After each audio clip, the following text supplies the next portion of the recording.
सु सु गर्जन करी माड़ी आसिला पहाड़ी पानी। केही किछि भाबिबाकू समय पाइलेनी।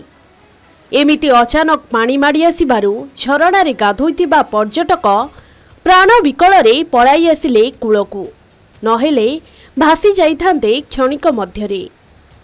एभଳି पानी माड़ी आसिबार दृश्य बलांगीर जिला हरिशंकर पीठरे देखिबाकू मिलिछि।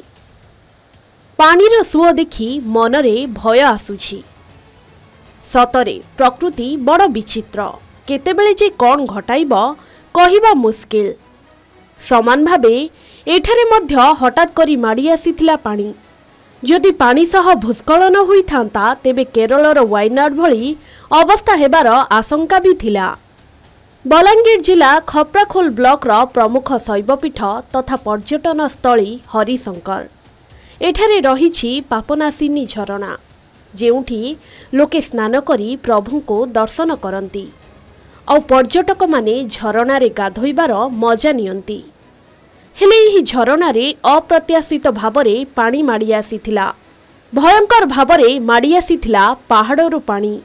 तेबे सौभाग्य को झरणारे गाधोइथिबा पर्यटक भयभीत होई तुरंत पानी भितरू बाहरी आसिथिले, नचेत भासी जाइथान्ते। पहाड़ उपरू जेमिति केही पानी अजाड़ी दिए, ठीक सेमिति प्रखर बेगरे स्रोत बहिथिला आउ झरणा उछुली हनुमान मूर्ति पटु नुआ भोगमंडप सम्मुख देई पानी बहिथिला।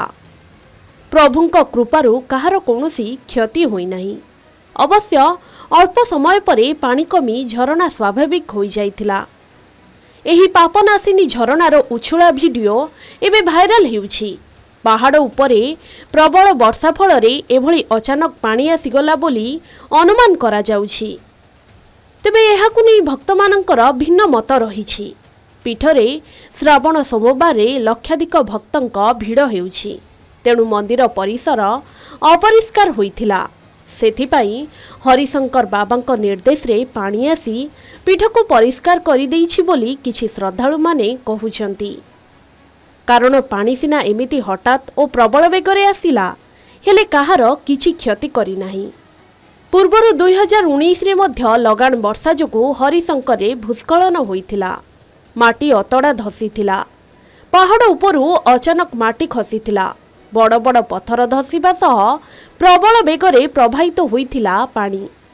फलरे मंदिर परिसर रे थिबा रेलिंग और कांथ भांगी जाइथिला। केही किछि बुझिबा और देखिबा आगरु पहाड़ धसी तळकु खसीथिला। तेबे सेथर मध्य कहार किछि क्षति होई नथिला। शंभु बाबांक लीला बड़ विचित्र। एही मंदिर जेतिकी सुंदर, तार प्राकृतिक परिवेश आहुरी मनोरम। बाबांक प्रति भक्ति एवं एठाकर सुंदर परिवेश लोकंकु निज आड़कु टाणी निए। विश्वास रहिछि जे महादेवंक पीठकु आसी जेकोसी मानसिक कले ताहा पूर्ण हुए। एणु एठाकु हजार हजार भक्तंक समागम होइथाए।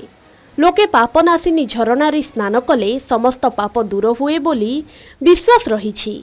तेबे एभली भावे हठात पानी आसिबा फलरे भयभीत अछंती पर्यटक। दर्शक बंधु, आपणंकु कहि रखिबाकु चाहिबो, एबे वर्षा दिन होइथिबारु एभली घटना घटिबा स्वाभाविक। हरिशंकर पीठरे सिना किछि क्षयक्षति घटिनी, तथापि एभली पहाड़िया स्थान को एही समय बुली जिबा निरापद नुहे। सेहीपरि झरणा भीतर को जांतु नाही कि निज जीवन को विपद रे पकांतु नाही। बलांगीर पाटनागढ़ सुधाकर दास को रिपोर्ट, के न्यूज ओडिशा।